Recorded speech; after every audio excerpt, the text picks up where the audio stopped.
ओम नमो भगवते वासुदेवाय नमः। जय माँ लक्ष्मी। प्रिय भक्तजनों, आज हम सुनेंगे शरद पूर्णिमा व्रत की कथा। माता लक्ष्मी और विष्णु जी भगवान का आशीर्वाद आप सभी पर बना रहे। शास्त्रों के अनुसार शरद पूर्णिमा के दिन महालक्ष्मी जी और भगवान विष्णु के साथ गरुड़ पर बैठकर पृथ्वी लोक में भ्रमण के लिए आती है और माँ लक्ष्मी जी अपने भक्तों पर अपनी कृपा बरसाती है। जिस घर में अंधेरा हो या जो सोया रहता हो, माता लक्ष्मी जी उसके दरवाजे से लौट जाती है। माँ लक्ष्मी की कृपा से लोगों के कर्ज मुक्त हो जाते हैं और यही कारण है कि शरद पूर्णिमा को कर्ज मुक्ति पूर्णिमा भी कहा जाता है। अलग अलग क्षेत्रों में शरद पूर्णिमा अलग अलग जगहों के अलग अलग नाम से जानी जाती है। जैसे कि कुछ जगह पर इसे कोजरगरा पूर्णिमा, कमोद व्रत के नाम से भी जानते हैं। इसे चंद्रमा की सबसे उज्जवल और सौम्य रात कहा जाता है। इस दिन चंद्रमा की किरणों में विशेष औषधि गुण होते हैं जो स्वास्थ्य और समृद्धि प्रदान करते हैं। शरद पूर्णिमा का यह पावन पर्व भगवान कृष्ण और देवी लक्ष्मी जी से भी जुड़ा हुआ है। इस दिन की गई पूजा अर्चना से धन धान्य और खुशहाली की प्राप्ति होती है। भक्त इस रात को विशेष रूप से खीर बनाकर चंद्रमा की किरणों में रखते हैं, जिसे अमृत तुल्य माना जाता है। अलग अलग राज्यों में शरद पूर्णिमा को मनाए जाने की अलग अलग परंपराएं होती हैं और भगवान का आशीर्वाद प्राप्त करना और परिवार में सुख समृद्धि की कामना करता है। यह पर्व केवल भक्ति और पर्व का नहीं है, बल्कि प्रकृति के साथ मानव के गहरे संबंध को भी दर्शाता है। शरद पूर्णिमा की रात को भगवान श्री कृष्ण और राधा रानी की रासलीला से भी जोड़ा जाता है, जो इस पर्व की महिमा को और भी अधिक बढ़ा देता है। आज के दिन जो भक्त सच्चे मन से शरद पूर्णिमा की कथाओं का श्रवण करते हैं, उन पर भगवान श्री कृष्ण और राधा रानी की विशेष कृपा जुड़ी होती है। तो प्रिय भक्तजनों, आज हम सुनेंगे कई कथाएं। एक कथा के अनुसार एक बार एक साहूकार की दो पुत्रियां थीं। दोनों ही पुत्रियां पूर्णिमा का व्रत रखती थी। बड़ी पुत्री तो पूरे विधि विधान के साथ अपना पूरा व्रत करती, बल्कि छोटी पुत्री अधूरा ही व्रत करती थी। उसका परिणाम यह हुआ कि विवाह होने के बाद छोटी पुत्री की संतान पैदा होते ही मर जाती थी। उसने पंडितों से इसका कारण पूछा तो बताया कि तुम पूर्णिमा का अधूरा व्रत करती थी, जिसके कारण तुम्हारी संतान पैदा होते ही मर जाती है। पूर्णिमा का पूरा व्रत विधि विधान से करने से तुम्हारी जो संतान है वह जीवित रहेगी। तब उसने पंडितों की सलाह पर पूर्णिमा का पूरा व्रत विधि विधान से किया। बाद में उसके एक पुत्र हुआ, लेकिन भाग्य का खेल देखिए, उसकी यह संतान भी ज़्यादा दिनों तक जीवित नहीं रही। अपने इस संतान को भी मृत देखकर छोटी बहन के पांव तले जमीन खिसक गई। लेकिन इस बार उसे लगा कि शायद से उसकी बड़ी बहन के पुण्य फल और उसके पुत्र के प्राण वापस लौटा दे। ऐसा सोचकर उसने अपनी संतान को एक पटरे पर चादर से ढककर लिटा दिया और अपनी बड़ी बहन को घर बुला लाई। जब बड़ी बहन घर आई तो उसने अपनी बहन से बोला कि आप इस पटड़े पर बैठ जाओ। जैसे ही बड़ी बहन बैठने लगी, उसका पल्लू उस मृत शिशु के शरीर पर स्पर्श कर गया, जिससे वह रोने लगा। उस नन्हे से शिशु को रोता देख बड़ी बहन को बड़ा क्रोध आया और वह मारे क्रोध में बोली कि बहन, तुम मुझसे यह कैसा पाप करवाने जा रही थी? अगर मेरे बैठने से इस बच्चे को कुछ हो जाता। तो यह सुनकर छोटी बहन बोली, अरे दीदी, यह तो पहले से ही मरा हुआ है। यह तो आपके भाग्य से जीवित हुआ है। आपने हमेशा शरद पूर्णिमा का व्रत विधि पूर्वक किया और यह उसी का ही फल है कि आपके पल्लू के स्पर्श मात्र से ही मेरी संतान फिर से जीवित हो गई। इस प्रकार छोटी बहन की संतान को नया जीवन मिल गया। और जब यह समाचार राजा के घर को मिला तो उसने पूरी नगर में ढिंढोरा पिटवा दिया था कि सबको इस पावन व्रत का पालन करना है और इस व्रत को धारण करना है। तभी से लोगों की श्रद्धा इस व्रत में आ गई और भक्त अपने भाग्य को जगाने के लिए इस व्रत को पूरी श्रद्धा से करता है। शरद पूर्णिमा से जुड़ी एक बहुत ही पौराणिक कथा है। एक बार मैया यशोदा ने श्री कृष्ण से कहा, हे कृष्ण, तुम सारे संसार के उत्पन्नकर्ता, पोषक और उसके संहार करता हो। आज कोई ऐसा व्रत मुझसे कहो जिसके करने से मृत्यु लोक में स्त्रियों को विधवा होने का भय न रहे तथा यह व्रत सभी मनुष्य की मनोकामनाएं पूर्ण करने वाला हो। श्री कृष्ण कहने लगे, हे माता, तुमने अति सुंदर प्रश्न किया है। मैंने तुमसे ऐसे ही व्रत को सविस्तार पूर्वक कहता हूँ। सौभाग्य की प्राप्ति के लिए स्त्रियों को 32 पूर्णमासियों का व्रत करना चाहिए। इस व्रत के करने से स्त्रियों को सौभाग्य संपत्ति मिलती है। यह व्रत अचल सौभाग्य देने वाला एवं भगवान शिव के प्रति मनुष्य मात्र की भक्ति को बढ़ाने वाला है। यशोदा जी कहने लगी, हे कृष्ण, सर्वप्रथम इस व्रत को मृत्युलोक में किसने किया था? इसके विषय में विस्तार पूर्वक मुझसे कहो। श्री कृष्ण जी कहने लगे कि इस भूमंडल पर एक अत्यंत प्रसिद्ध राजा चंद्रहास रहता था। अनेक प्रकार के रत्नों से परिपूर्ण कातिका नाम की एक नगरी थी। वहाँ पर धनेश्वर नाम का एक ब्राह्मण था और उसकी स्त्री अति सुशीला और रूपवती थी। दोनों ही उस नगरी में बड़े प्रेम से रहते थे। घर में धन धान्य आदि की कमी नहीं थी। उनको एक बड़ा दुख था कि उनकी कोई संतान नहीं थी। इस दुख से वह अत्यंत दुखी रहते थे।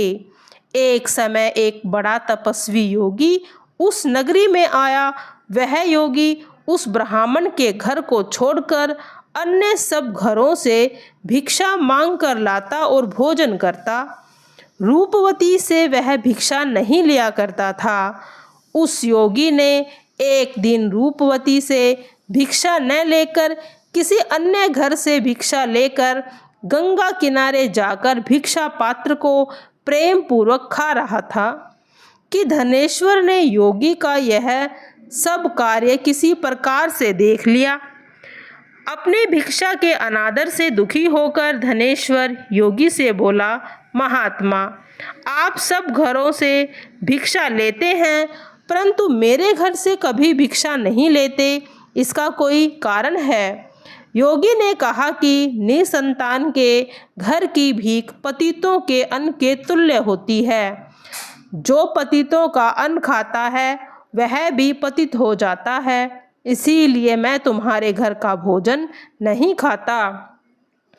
धनेश्वर की यह बात सुनकर अपने मन में बहुत दुखी हो गया और हाथ जोड़कर योगी के पैरों में गिर पड़ा और अंतर्भाव से कहने लगा, हे महाराज, यदि ऐसा है तो आप मुझे पुत्र प्राप्ति का कोई उपाय बता दीजिए। आप सर्वज्ञ हैं, मुझ पर अवश्य ही कृपा कीजिए। धन की मेरे घर में कोई कमी नहीं है, परंतु मैं पुत्र न होने के कारण अत्यंत दुखी हूँ। आप मेरे इस दुखों का हरण करें, आप सामर्थ्यवान हैं। यह सुनकर योगी कहने लगे, हे ब्राह्मण, तुम चंडी की आराधना करो। घर आकर उसने अपनी स्त्री से सब वृत्तांत कह सुनाया और स्वयं तपस्या के निमित्त वन में चला गया। वन में जाकर उसने तपस्या आरंभ कर दी थी और तपस्या करते करते कई वर्ष बीत चुके थे, पर जो उसकी श्रद्धा थी वह सच्ची थी। भगवान के प्रति उसकी श्रद्धा को देखकर एक दिन वह तपस्या कर रहा था। एक दिन चंडी ने उसे स्वप्न में दर्शन दिए और कहा, हे धनेश्वर, जा तेरे पुत्र होगा, परंतु वह 16 वर्ष की आयु में ही मृत्यु को प्राप्त हो जाएगा। यदि तुम दोनों स्त्री पुरुष 32 पूर्णमासियों का व्रत विधि पूर्वक करोगे तो वह दीर्घायु हो जाएगा। जितनी तुम्हारी सामर्थ्य हो, आटे के दिए बनाकर शिव जी का पूजन करना, परंतु 32 पूर्णवासी हो जाने चाहिए। प्रातःकाल होने पर इस स्थान के समीप ही तुम्हें एक आम का वृक्ष दिखाई देगा। उस पर तुम चढ़कर एक फल तोड़कर शीघ्र घर पर ले जाना। अपनी स्त्री से सब वृत्तांत उसने कह सुनाया। ऋतु स्नान होने के बाद स्वच्छ होकर भगवान शंकर जी का ध्यान करके उस फल को खा लेगी, तब भगवान शंकर की कृपा से उसको गर्भ हो जाएगा। जब वह ब्राह्मण प्रातःकाल उठा तो उसने उस स्थान पर एक आम का वृक्ष देखा, जिस पर एक अत्यंत सुंदर आम का फल लगा हुआ था। उस ब्राह्मण ने उस आम के वृक्ष पर चढ़कर उस फल को तोड़ने का प्रयास किया, परंतु वृक्ष पर कई बार प्रयत्न करने पर भी वह न चढ़ पाया। तब तो उस ब्राह्मण को बहुत चिंता हुई और विघ्न विनाशक श्री गणेश जी की वंदना करने लगा। हे दयानिधे, अपने भक्तों के विघ्नों को नाश करो, उनके कार्य को मंगल कार्य बनाओ। दुष्टों का नाश करने वाले, रिद्धि सिद्धि को देने वाले, आप मुझ पर इतना बल दीजिए कि मैं अपना कार्य कर सकूं। इस प्रकार गणेश जी की प्रार्थना करने पर उनकी कृपा से धनेश्वर वृक्ष पर चढ़ गया और अति सुंदर आम का फल देखा। उसने विचार किया, जो वरदान में मिला था यह वही फल है। उस धनेश्वर ब्राह्मण ने जल्दी से उस फल को तोड़कर अपनी स्त्री को लाकर दे दिया और उसकी स्त्री ने अपने पति के कहे के अनुसार उस फल को खा लिया और वह गर्भवती हो गई। देवी जी की असीम कृपा से उसे एक अत्यंत सुंदर पुत्र उत्पन्न हुआ, जिसका नाम उसने देवीदास रखा। माता पिता के सरहर्ष और शोक के साथ वह बालक शुक्ल पक्ष की चंद्रमा की तरह बढ़ने लगा। भवानी की कृपा से वह बालक बहुत सुंदर, सुशील और निपुण था। दुर्गा जी की आज्ञा के अनुसार उसकी माता ने 32 पूर्णिमा का व्रत रखना आरंभ कर दिया था, जिससे उसका पुत्र बड़ी आयु वाला हो गया। 16वां वर्ष लगते ही देवीदास के माता पिता को बड़ी चिंता हो गई कि वहीं उसके पुत्र की इस वर्ष मृत्यु न हो जाए।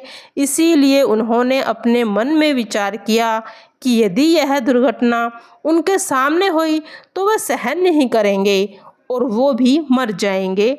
उन्होंने देवीदास के मामा को बुलाया और कहा कि हमारी इच्छा है कि तुम देवीदास को 1 वर्ष तक काशी में जाकर विद्या अध्ययन करो और उसको अकेला नहीं छोड़ना।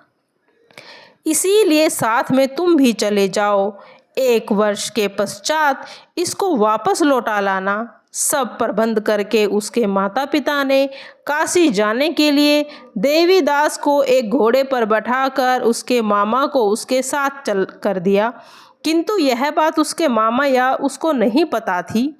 धनेश्वर ने सपत्नी अपनी पत्नी के साथ अपने पुत्र की मंगल कामना और दीर्घ आयु के लिए भगवती दुर्गा की आराधना शुरू कर दी और पूर्णवासियों का व्रत आरंभ कर दिया। इस प्रकार बराबर 32 पूर्णमासी का व्रत पूरा किया। कुछ समय के बाद एक दिन वह दोनों मामा भांजे मार्ग में रात्रि बिताने के लिए किसी ग्राम में ठहरे हुए थे। उस दिन उस गांव में एक ब्राह्मण की अत्यंत सुंदर सुशीला विदुषी कन्या का विवाह होने वाला था। जिस धर्मशाला के अंदर वर और उसकी बारात ठहरी हुई थी, उसी धर्मशाला में देवीदास और उसके मामा भी ठहरे हुए थे। संयोगवश कन्या को तेल चढ़ाकर मंडप का कार्य करने लग रहे थे, तो लगन के समय वर का धनुर्पात हो गया और तत्पश्चात वर के पिता ने अपने कुटुंबियों के परामर्श से निश्चय किया कि यह देवीदास का जो सुंदर लड़का है, इसके साथ इसका लगन करा देते हैं और बाद में विवाह कार्य होने के बाद अपनी बहू को हम ले जाएंगे।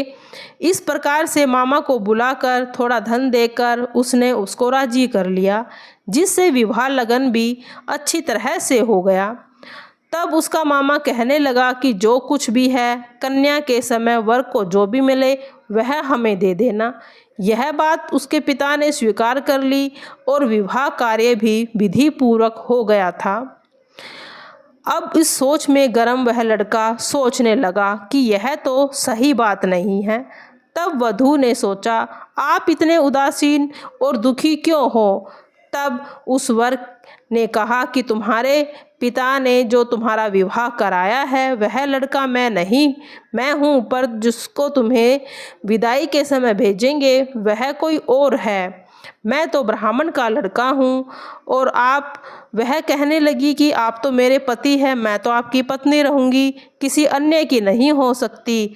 तब देवीदास ने कहा, ऐसा मत कहिए, क्योंकि मेरी आयु तो थोड़ी है। मेरे मरने के पश्चात तुम्हारी क्या गति होगी अच्छी तरह से विचार कर लो। परंतु वह दृढ़ विचारों वाली थी, बोली, आपकी गति होगी वही मेरी गति होगी स्वामी। आप उठिए, भोजन करिए, आप निश्चय ही भूखे होंगे। उसके देवीदास और उसकी पत्नी दोनों ने भोजन किया तथा शेष रात्रि सोते रहे। प्रातःकाल देवीदास ने अपनी पत्नी को 3 नगों से जुड़ी एक अंगूठी और एक रुमाल दिया और बोला, हे प्रिय, इसे लो और संकेत मानकर चिर स्थिर तक हो जाओ। मेरा मरण और जीवन जानने के लिए एक पुष्प वाटिका बना लो, उसमें सुगंधि वाले एक नव मल्लिका लगा लो, प्रतिदिन उसे जल से सींचना, आनंद के साथ खेलो कूदो और उत्सव मनाओ। जिस दिन मेरा मरण का समय होएगा उस दिन ये फूल सूख जाएंगे और अगर ये फिर से हरे हो जाएं तो जान लेना कि मैं जीवित हूँ। यह बात निश्चय करके समझ लेना, इसमें कोई संशय नहीं है। यह समझाकर वह चला गया। प्रातःकाल होते ही गाजे बाजे बजने लगे। जिस समय विवाह के कार्य समाप्त करने के लिए वर और सब बाराती मंडप में आए तो कन्या ने वर को भली भांति देखकर अपने पिता से कहा कि यह मेरा पति नहीं है, मेरा विवाह इसके साथ नहीं हुआ, जिसके साथ मेरा लगन हुआ था वह यह नहीं है। तो बताइए मैंने इसको क्या दिया? मधुपार्क और कन्यादान के समय जो भी भूषण आदि इन्हें दिए थे उन्हें दिखाएं तथा रात में मैंने इनसे क्या गुप्त बातें की थी वह भी बताए। पिता ने उसके कथन के अनुसार वर को बुलाया। कन्या की सारी बातों को सुनकर वह कहने लगा, मैं इस बारे में कुछ नहीं जानता। इसके पश्चात लज्जित होकर वह वहाँ से चला गया और सारी बारात भी अपमानित होकर वहाँ से लौट आई। जब भगवान श्री कृष्ण बोले, हे माता, इस प्रकार देवीदास काशी विद्या अध्ययन के लिए चला गया। कुछ समय बीत गए और काल से प्रेरित होकर एक सर्प रात्रि के समय उसे डसने के लिए आया। उस विषधर के प्रभाव से उसके शयन का स्थान चारों ओर विष की और ज्वाला से वैशाला हो उठा, परंतु वर्त राज के प्रभाव से उसको काटने न पाया, क्योंकि पहले ही उसकी माता ने 32 पूर्णिमा का व्रत कर लिया था। उसके बाद रात्रि के समय में स्वयं काल वहाँ पर आया और उसके शरीर से उसके प्राणों को निकालने का प्रयत्न करने लगा, जिससे मूर्छित होकर वह पृथ्वी पर गिर पड़ा। भगवान की कृपा और माता पार्वती के साथ भगवान शंकर जी वहाँ आ गए उसे मूर्छित दशा में देखकर पार्वती जी ने भगवान शंकर से प्रार्थना की कि महाराज, इस बालक की माता ने पहले ही आपके 32 पूर्णिमा का व्रत कर लिया है, जिसके प्रभाव से भगवान आप इसको प्राण दान दे। भवानी के कहने पर भक्त वत्सल भगवान श्री शिव जी ने उसको प्राण दान दे दिए। इस व्रत के प्रभाव से काल को भी पीछे हटना पड़ा और देवीदास स्वस्थ होकर बैठ गया। उधर उसकी स्त्री उसके काल की प्रतीक्षा किए रहती थी। उसने देखा कि उस पुष्प वाटिका में पत्र और पुष्प कुछ भी नहीं है। अत्यंत आश्चर्य हुआ। जब वैसे ही हरी भरी हो गई तो वह जान गई कि उसका पति जीवित है। यह देखकर वह बहुत प्रसन्न हुई और अपने पिता से कहने लगी कि पिता, मेरे पति जीवित हैं, आप उनको ढूंढिए। जब 16वां वर्ष व्यतीत हो गया तो देवीदास भी अपने मामा के साथ काशी चल दिया। इधर उसके ससुर ने उसे ढूंढने के लिए अपने घर से जाने वाले ही थे कि दोनों मामा भांजे वहां पर आ गए। उसे आया देखकर उसके ससुर ने उसे पहचान लिया और बड़ी प्रसन्नता के साथ अपने नगर में ले गए। उस समय नगर के निवासी भी वहां इकट्ठे हो गए। सबने निश्चय किया किसी बालक के साथ इस कन्या का विवाह हुआ था। उस बालक ने जब कन्या को देखा तो वो पहचान लिया और कहा, यही तो वही है जो संकेत करके गया था। उसके बाद सभी कहने लगे, भला हुआ यह आ गया, और सब नगरवासियों ने आनंद मनाया। कुछ दिन बाद देवीदास अपनी पत्नी और मामा के साथ अपने ससुर के घर से बहुत सा उपहार आदि धन लेकर अपने घर के लिए प्रस्थान किया। जब वह अपने गांव के निकट आ गया था तो कई लोगों ने उसे देखकर उसके माता पिता के पास जाकर कहा कि तुम्हारा पुत्र अपनी पत्नी के साथ और मामा के साथ वापस आ रहा है। ऐसा समाचार सुनकर पहले तो उसको विश्वास नहीं हुआ, किंतु जब और लोगों ने भी उसको बात की समर्थन किया तो उसे आश्चर्य हुआ। लेकिन थोड़ी देर बाद देवीदास ने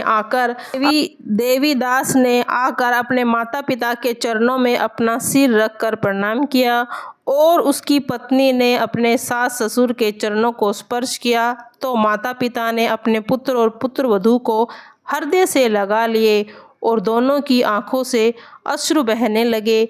अपने पुत्र और पुत्रवधू की आने की खुशी में धनेश्वर ने भारी उत्सव किया और ब्राह्मणों को दान दिया। श्री कृष्ण जी कहने लगे, इस प्रकार धनेश्वर 32 पूर्णिमाओं के व्रत के प्रभाव से पुत्रवान हो गया। जो भी स्त्रियां इस व्रत को करती हैं वे जन्म जन्मांतर से विधवा का योग नहीं भोगती, सदैव सौभाग्यवती रहती है। यह मेरा वचन है, इसमें कोई संदेह नहीं है। यह व्रत पुत्र पौत्र आदि देने वाला है, संपूर्ण मनोकामनाओं को पूर्ण करने वाला है। 32 पूर्णिमाओं का व्रत करने से ही व्रती की सब इच्छाएं भगवान शिव जी की कृपा से